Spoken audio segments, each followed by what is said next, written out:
All right, so welcome to the Scaling Therapy Practice. This is James Marlin, your host. This is the show where we encourage you to take intentional steps towards sustainable growth.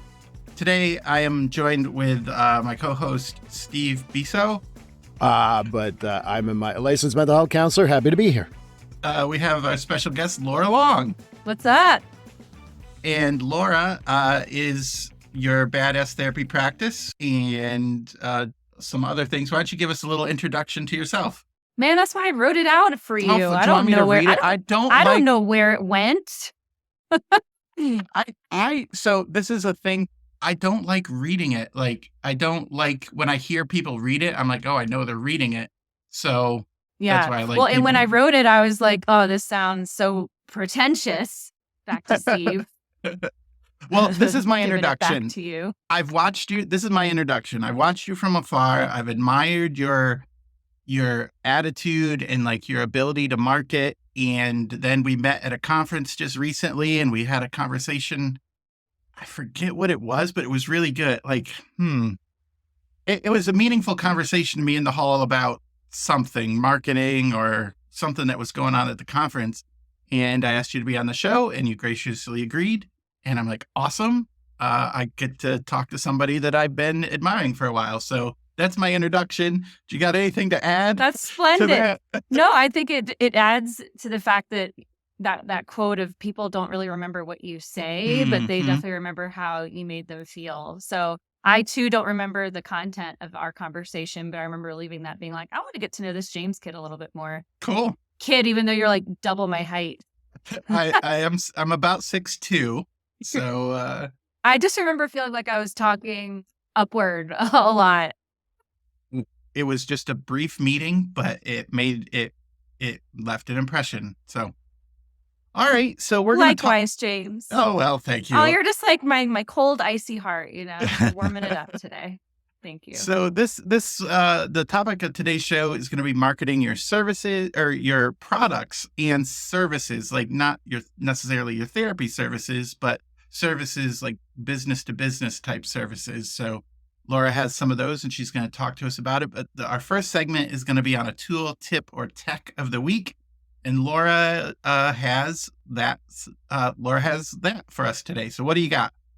So I have a YouTube video interview between one of my favorite humans, Seth Godin, and Marie Forleo on her show. And it's about a 30-minute interview, but it has really transformed the way that I think about many things related to my business, not just marketing. But I wanted to share that with your audience. He also has an amazing quote that he says at the end that I think we'll get to at some point soon. But that's my tool is a video. All right. And what if you could sum it up, what was important about that video to you? Oh, so much. I would say the way that he really encourages people to show up and to do it messy and to not care so much about doing it the perfect way or the right way. And that we have a duty to show up and to be seen and to serve. Just the way that he does it is so encouraging. Whereas my New Yorker might come out and be a bit more pushy. Awesome. But yeah, just to go like forget the fear that you have about it. Sure, it might not work out and it might fail miserably and you still need to get back up and keep trying and to do it a different way and stop letting fear get in the way. Great. Yeah, I started watching it before the episode, before we're talking. I'm definitely going to finish watching it because Seth is so wise and like there's just so much there just in 30 minutes. So thank you for sharing that with us. Yeah, no problem. So we're going to get into our main topic, which is, marketing your services and your products. And I wanted to ask the panel here, you already had a business, right? You already had one business where you went to school for it. You spent 8, 10, I don't know how many years, more than 4 years going to school and then doing your internship. Like it's a long, long process. It's one of the reasons why I didn't want to be a therapist is because I worked in a place where there were all these interns coming through. And I'm like, how do you live? How are you living without getting paid for this? You're given, I don't know. It was just a lot of work. And so, that's why I got my business degree, less internship there. But, so you're already running a business. You already have 8 years or more of schooling, and then you decide to branch out and offer some sort of course or a service, physical content. Like, what goes through your mind? Why did you start offering another service besides therapy services? Well, I do feel like I collect businesses the way that some people might collect business cards. So at this point, it's just how many more can I keep adding? But I guess the more serious answer to your question is if I could give you the most socially desirable answer right now, I would talk about the importance of impact and wanting to really expand my reach. And ultimately, that is partly true.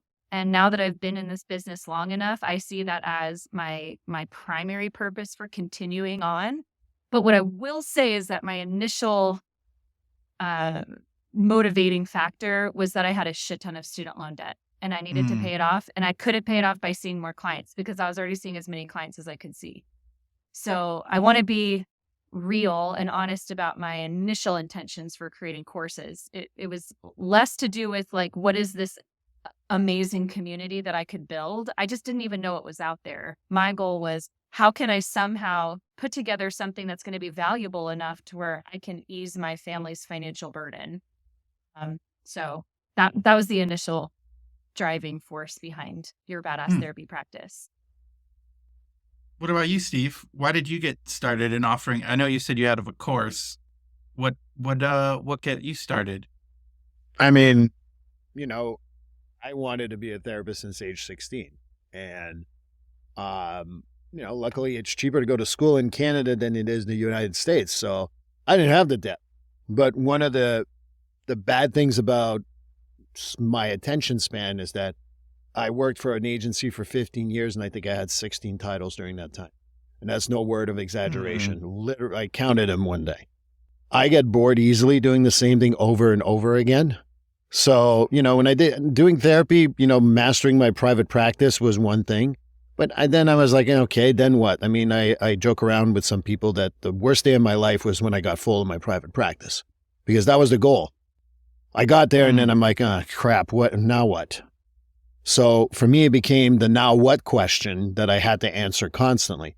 And that led to a book and that led to a course and that led to the podcast and leading to a group practice right now and leading to being on another podcast with a guy called James. I don't know if you know him. You couldn't say no. You're like, I gotta keep going. But I think it's because I know that this attention deficit for adults is big right now. I think it's attention deficit. For me, it's just like I like to be out there and try different things. There's other stuff that I've tried that did not work out at all. That doesn't mean they're bad. It just didn't work out for me. But I ultimately need that stimulation just so that I can see what I'm good at and also be able to offer the most that I can of myself. I just don't think that being a therapist is important for me.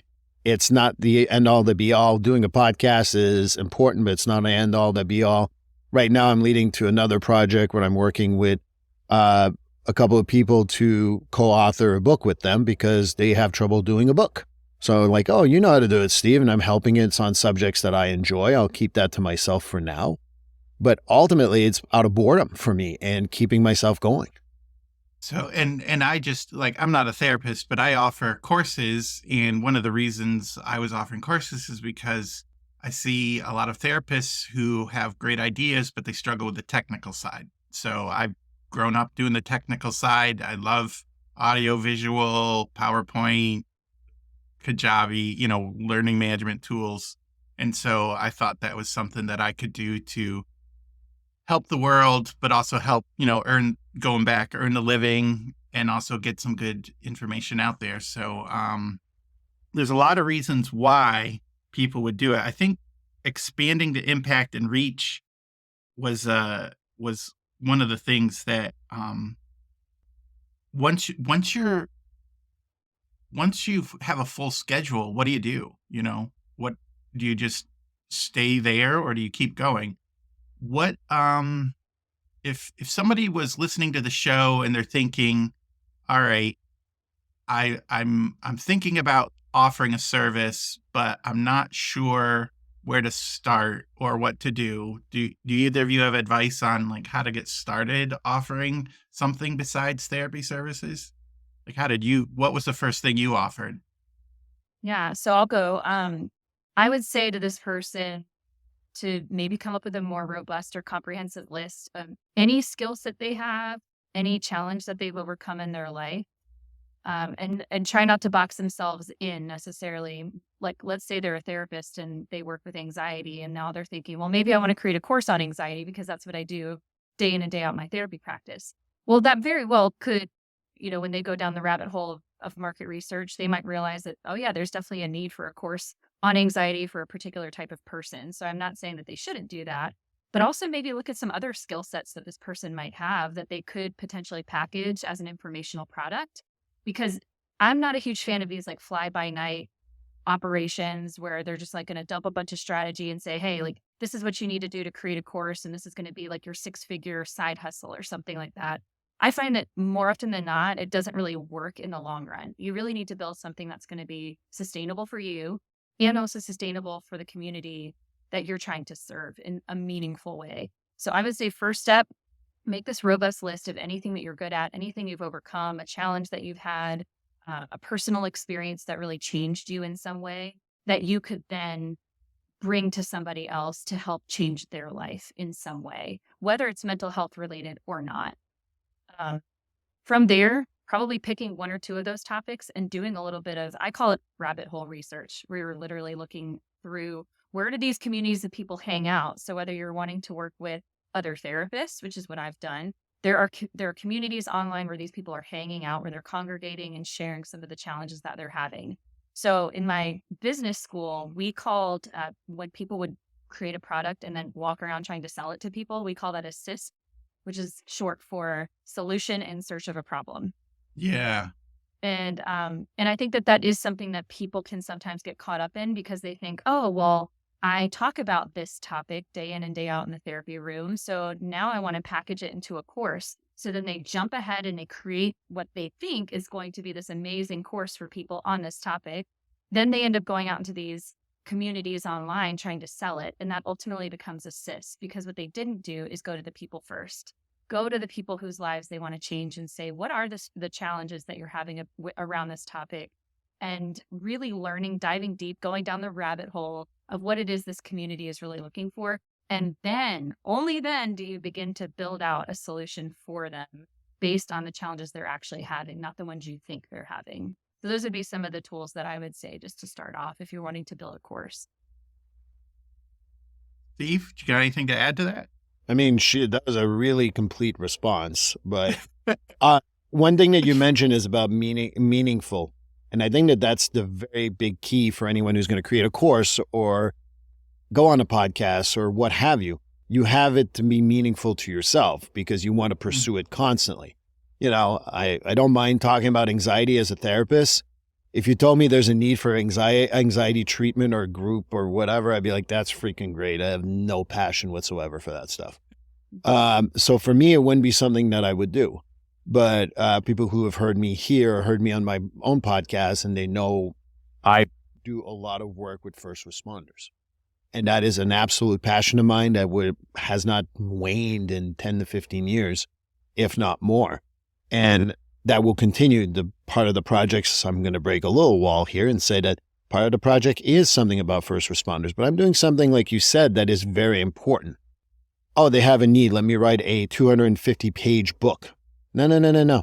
I actually have a survey going out to a lot of first responders and saying, here's some ideas of what we think is needed, because I know they don't want to just talk about trauma. I know that from my experience.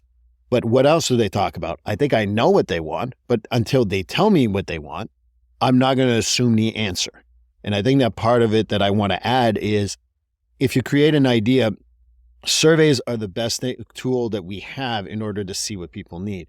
If I say to Laura, I think you need a hat, Laura's going to be like, where did that come from? Well, yeah, no, it's just because I'm trying to sell a hat.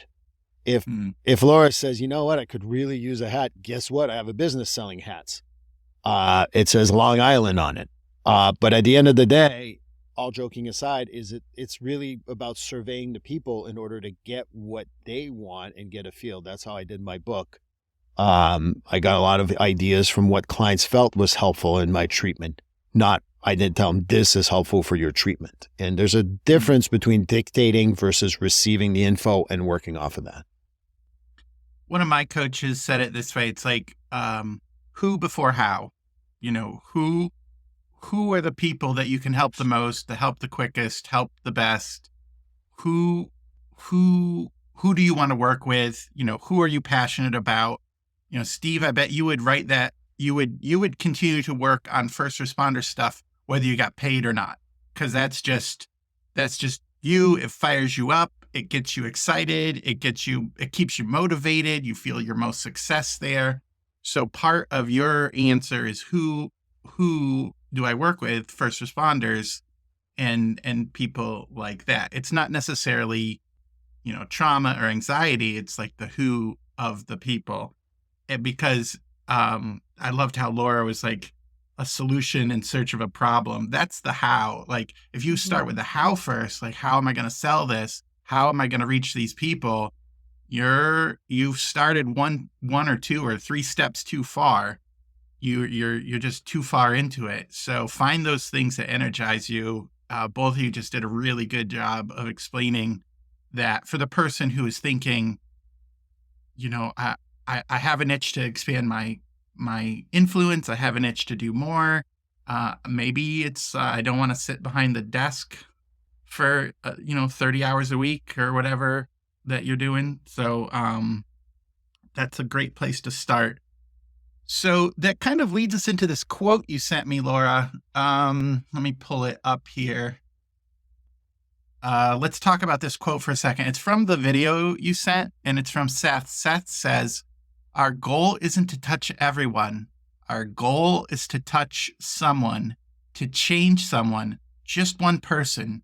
If you get good at that, do 5, then do 100. But stop worrying about everyone. Everyone doesn't matter."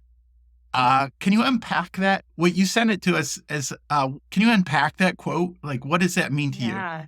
Oh, it means so much. I would say that when I'm working with a therapist who is wanting to expand their therapy practice and do something different, whether it's courses or they want to provide some coaching or consultation, something that we have to wrap our brains around is the fact that we can't be everything to everyone, and we can't really provide a message that's going to be helpful and meaningful if we're going to water it down to apply to everyone. And so I could get really caught up in trying to create something that's going to serve every single therapist in private practice. And still, I would have to water down my message in order to show up authentically and to really say something that matters. So what I think this quote is saying is that everyone doesn't matter. Not only the 7+ billion people on the planet don't matter, but even within your target demographic, not everyone matters. Instead, focus on the one person whose life you want to change. So in Steve's case with first responders, Steve doesn't apply to all first responders. He applies to a very specific segment of first responders who gravitate towards his message and what he has to say. So it's in their best interest as well as his that he's serving the right first responders so that he can build a community around those people and what it is that they want to feel connected to one another. So I guess if I were to unpack that quote, it's really like taking the onion layers down to the real core of whose life do you want to change? And if you could really distill it down to just 1 to 5 people, what is it about them that you feel so connected with? And how can you create services and products to solve a very real problem just for those people and not worry so much about everyone else in that industry or in that corner of the proverbial sandbox? Great. I'm writing it down. Like serve one real problem or solve one real problem. And I identify these people as dream clients. Like who's the one that you dream about serving and they dream about you? Like what is the one problem, or what are they looking for? What's that one problem that you can serve?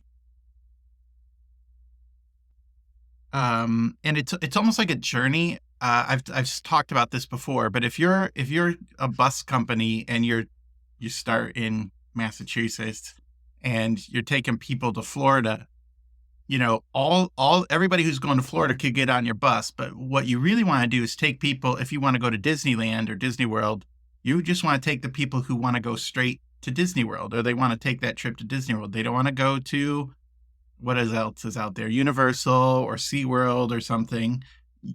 The people you can help the best and the quickest are the people who not only want to get on that bus with you and go to Florida, but they want to go directly to where you can take them. And that's what your product does. Like, it's taking them, it's solving their problem. You're solving the Disneyland problem for some people. So what's your Disneyland problem? Like, right. Yeah.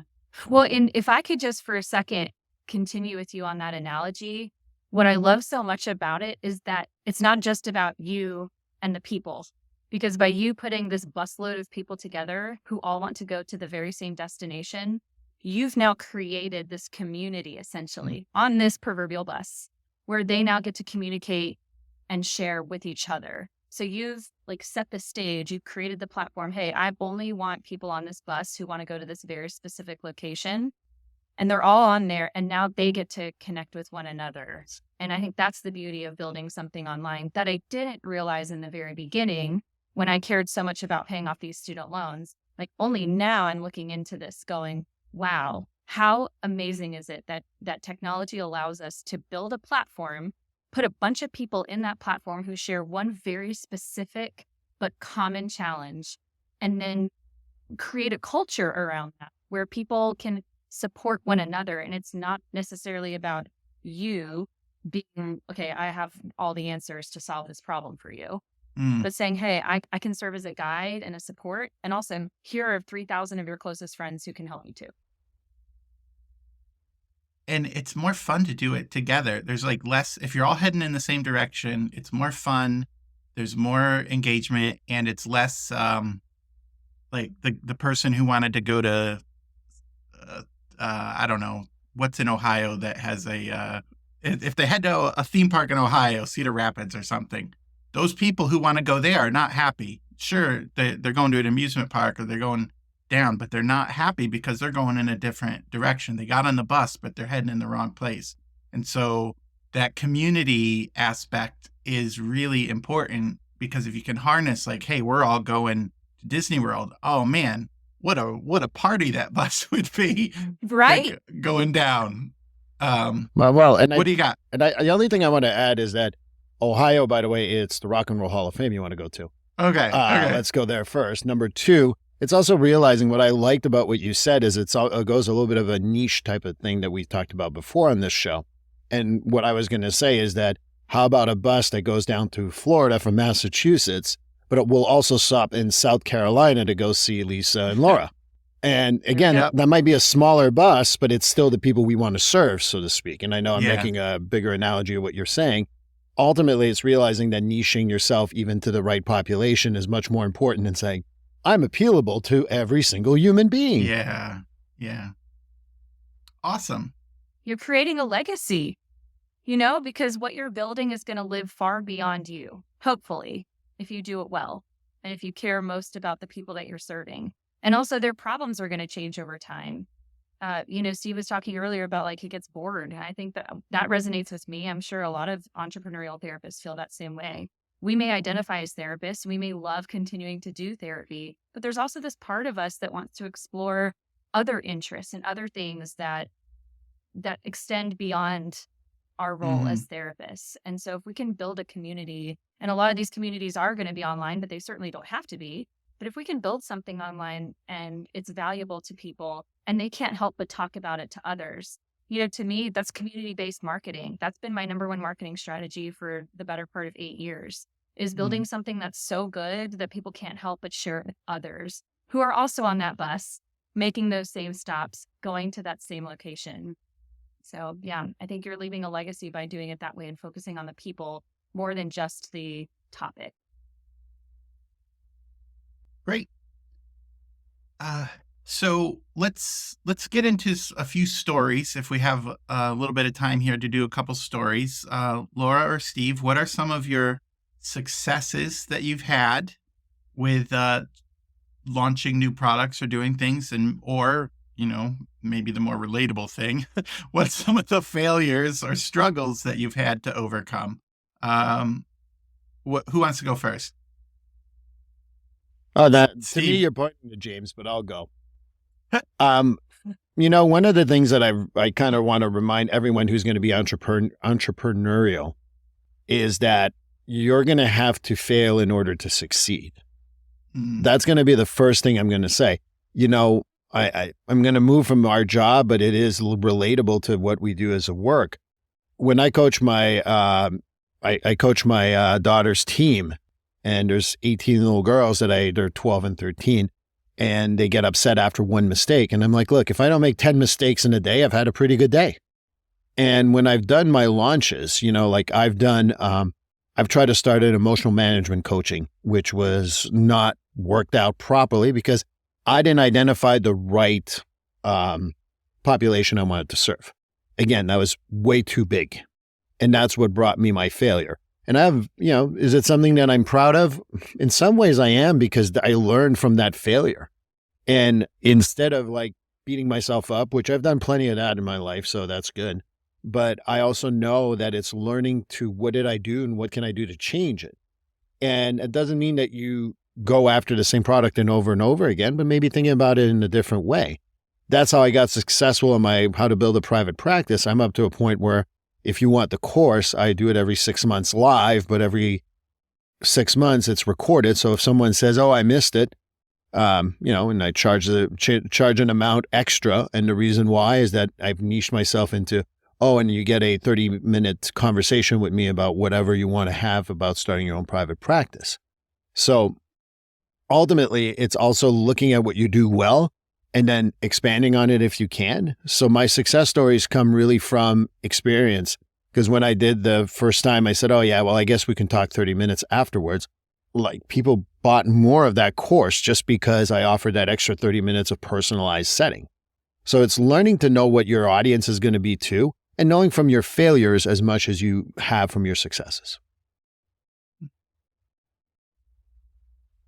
I would say for me, in preparation of this call, I actually keep data on all of my live launches. So I checked that out. That was fun. But just seeing over the course of 6+ years, every single launch, how it performed, and kind of thinking along the lines of what was going on in the background. And I would say my most successful launches were during times when I was already very active in building this community and I was showing up consistently.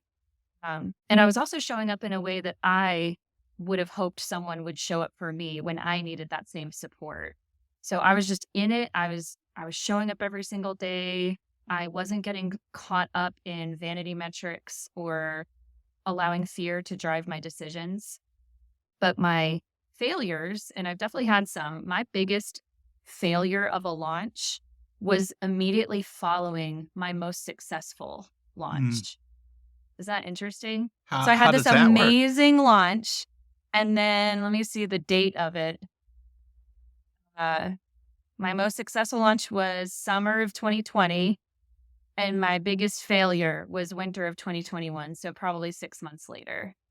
And if I could go back and look at what was going on during that time, I rested on my laurels. I was like, man, that was a badass launch, and I saw the last few launches had been going in this upward trajectory. So I made this false assumption that the rest of the launches, my next one's obviously going to be better than the last, because my launches kept going up and up and my sales were increasing. The number of students who are enrolling was increasing. It was a beautiful thing.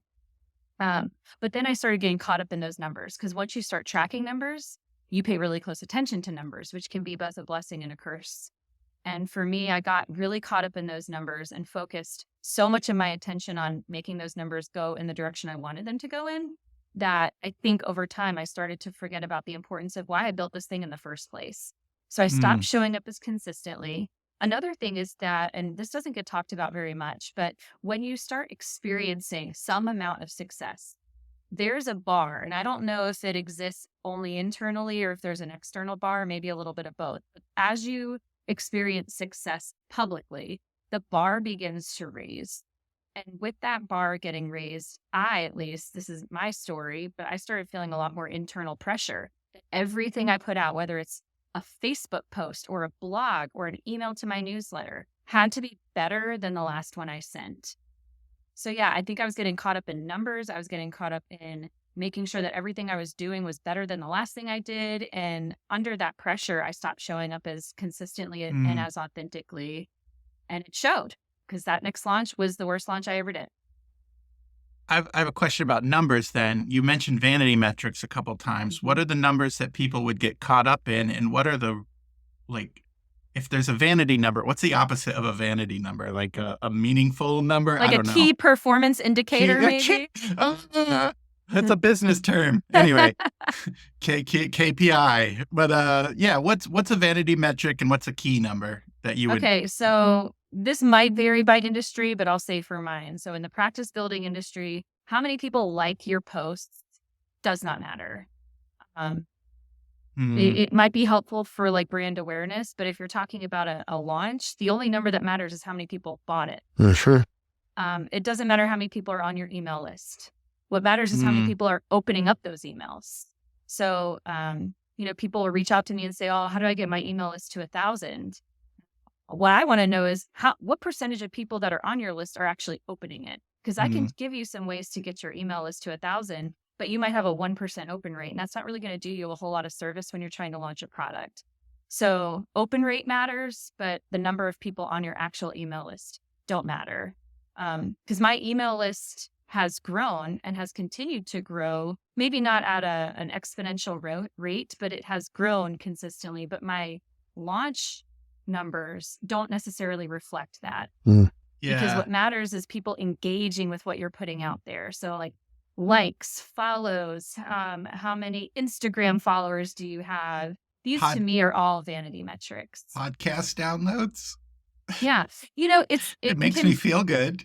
Right. And I'm not saying that those numbers don't matter whatsoever. Yeah. But if you're trying to sell a product, I guess it could be somewhat informative how many people have downloaded and listened to your podcast. But what I want to know is how many people are sending you emails after an email or after a podcast saying, wow, this latest one really touched me and here's why. That to me matters a whole lot more than how many people just downloaded it. I don't know if you have access to these sorts of stats, but how many times did someone maybe share it or forward it? That would matter to me as well, because it means that something you said in that episode resonated enough to where they felt compelled to share it with someone else. So. And I remember a quote from The Simpsons, statistics. They can you can make them mean anything. 57% of people know that. And I always like that quote because that's exactly what people sometimes pursue. I can tell you from experience that I get more podcast downloads than likes on my social media for that promotion of that podcast. And I'd like to think that downloading my podcast and actually listening to it is a lot more important than you liking a picture of me talking like on a Instagram post or Facebook post. I think I agree 100% that you got to remember, as you called it, the key metrics. But I also think that meaningful, maybe on maybe more on a touchy-feely therapy approach, the meaningful numbers versus the not so meaningful. Having 1,200 email lists, but only having 4% open it means nothing if you have 460% open it. Yeah, I'd much rather have 400 people on my email list and have 60% of them actually opening and engaging and responding to those messages, because it means that I've found the right bus that's going to the right destination and making the right stops along the way.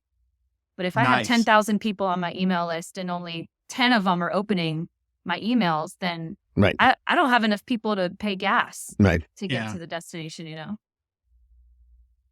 Great. We could probably go on that a little bit. But let's go to wrapping up, I guess. That's the end. It's the end. Steve, do you want to give us one thing you want the audience to remember about the show? I think that one of the things that Laura said, if you are a therapist and you're doing something that we talked about niche, we talked about social media, we talked about email, remember this is your legacy. And this is what really meant a lot in what you said, Laura. It really touched me personally, actually, because it is the legacy that you leave behind that's a lot more meaningful than I had 200,000 downloads on my podcast. That's great. Doesn't mean people listen to it, nor do they remember what the hell you said. So I think that the legacy part is what is the takeaway, the main takeaway for me today. I'll let Laura wrap us up, but my takeaway is I like the example of the solution in search of a problem. Like, that's the wrong way to do this. Don't create the solution. Look for the people who you can help the most, that energizes you, that you get that you can help the quickest, fastest, best, and serve those people. And that goes to the quote that Laura said, like, the one, help that one person, get good at that, then you can help 5, then you can move on. And that's one of the things I want people to take away. Like, who are the people you want to help? And Laura, what's one thing that you want people to remember from this episode? Yeah, I would say maybe just if I could combine both of your thoughts into this beautiful child, I would, aside from that, I would say go about doing the hard work to find the exact people whose lives you want to change, and then give your knowledge generously and freely, because you will never run out of amazing ideas to serve your audience. Great. So Laura, where can people find you on the internet? On the World Wide Web. On the web, yeah. You can find me at yourbadasstherapypractice.com. And then I'm also on Facebook, super easy to find me. You just go facebook.com/yourbadasstherapypractice. I'm right there. Great. And I'll have that in the show notes. So both of you, thank you so much for being on the show, Steve and Laura. This was really good. I mean, I really, really enjoyed talking about these things with you. I'm so glad you had stuff to share. Thanks for being on the show. Yeah, thanks for having us. And Thank it was good to meet you, Steve. Nice to meet you too. All right. Thanks for listening. This is the show where we ask you to take small steps towards sustainable growth. We'll see you next time.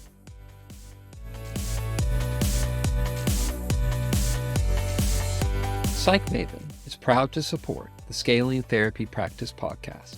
If you go to stp.psychmaven.com, you can take our free personal inventory and find out what your builder type is as a helping professional.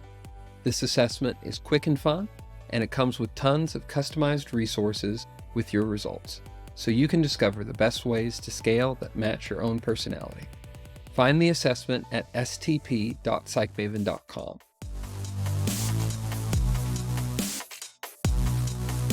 Hello, everyone. Nothing in this podcast should be regarded as legal, therapy, or accounting advice. While we do our best to share helpful knowledge and personal experiences, it's essential to consult with a qualified professional when it comes to these matters. We're here to support and inspire. But remember, every situation is unique, so the strategies we discuss might not be right for everyone. Thanks for understanding, and enjoy the podcast.